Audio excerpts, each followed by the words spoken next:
வணக்கம் நண்பர்களே, AKS creative கிரியேஷனுக்கு உங்களை அன்போடு வரவேற்கிறேன். இன்றைக்கி நம்ம பார்க்க போகிறது ஒரு வடை ரெசிபி தான். நல்ல ஒரு டீ டைம் ஸ்நாக்ஸ் ரெசிபி. அதோட ஒரு ஹெல்த்தியான ஒரு வடைன்னு கூட சொல்லலாம். அதுக்கு பார்த்திங்கன்னா கடலப்பருப்பு எடுத்திருக்கேன். அந்த கடலப்பருப்பை நல்ல தண்ணி ஊற்றி 2 மணி நேரம் ஊற வச்சுட்டு தண்ணியெல்லாம் வடித்து எடுத்து வச்சுருக்கேன்.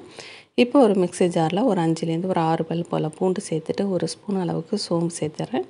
நல்லா இந்த சைஸ் அளவுக்கு இஞ்சியை நல்லா தோல் சீவிட்டு அதையும் சேர்த்துட்டு இதை ஒரு கொரகொரப்பான இப்படி மஸ்ட் எடுத்து வச்சுக்கலாம். கடலப்பருப்பையும் இது போல் கொரகொரப்பாக அரைச்சி எடுத்து வச்சுருக்கேன்.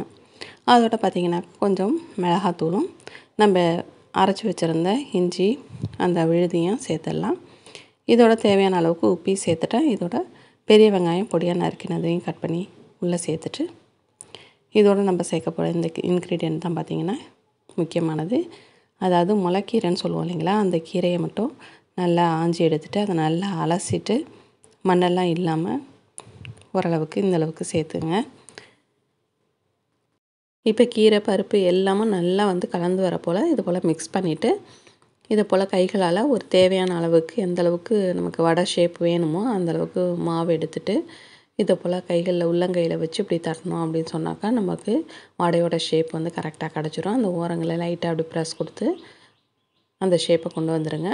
இப்போ நான் ரெடி பண்ணி வச்சுருக்க எல்லா பருப்பு அந்த கீரை மிக்ஸ் பண்ண அந்த கலவையை இது போல் உருண்டைகளாக உருட்டி எல்லாத்தையும் ரெடி பண்ணி வச்சுட்டோம் அப்படின்னு சொன்னாக்கா நமக்கு எண்ணெயில் போட்டு எடுக்கிறதுக்கு ரொம்ப சுலபமாக இருக்கும். இப்போ எண்ணெயை கடாயில் ஊற்றி நல்லா சூடு பண்ணிகிட்டு இருக்கேன். எண்ணெய் ஃபஸ்ட்டு பார்த்திங்கன்னா நல்லா அதிக சூட்டில் இருந்த பிறகு அது ஒரு மீடியமான ஃப்ளேமில் வச்சுட்டு ஒவ்வொரு வடையாக தட்டி நம்ம உள்ளே சேர்த்துடலாம். எண்ணெயில் சேர்க்கும்போது கொஞ்சம் கவனமாக சேருங்க. எண்ணெய் கொஞ்சம் கைகளில் தெறிக்கிறதுக்கு வாய்ப்பு இருக்குது. அதனால் நம்ம மெதுவாக உள்ளே போடணும். ஆல்ரெடி நம்ம சேனலில் பார்த்திங்கன்னா கொள்ளு பருப்பு வச்சு எப்படி வடை செய்கிறது, அதோட மரவள்ளி கிழங்கு வச்சு எப்படி வடை செய்கிறது, அதுபோல் வடை ரெசிபியை நிறையா அப்லோட் பண்ணியிருக்கேன். தேவைப்பட்டதுன்னா லிங்க் டிஸ்கிரிப்ஷன் பாக்ஸில் தரேன், நீங்கள் செக் பண்ணி பார்த்துங்க.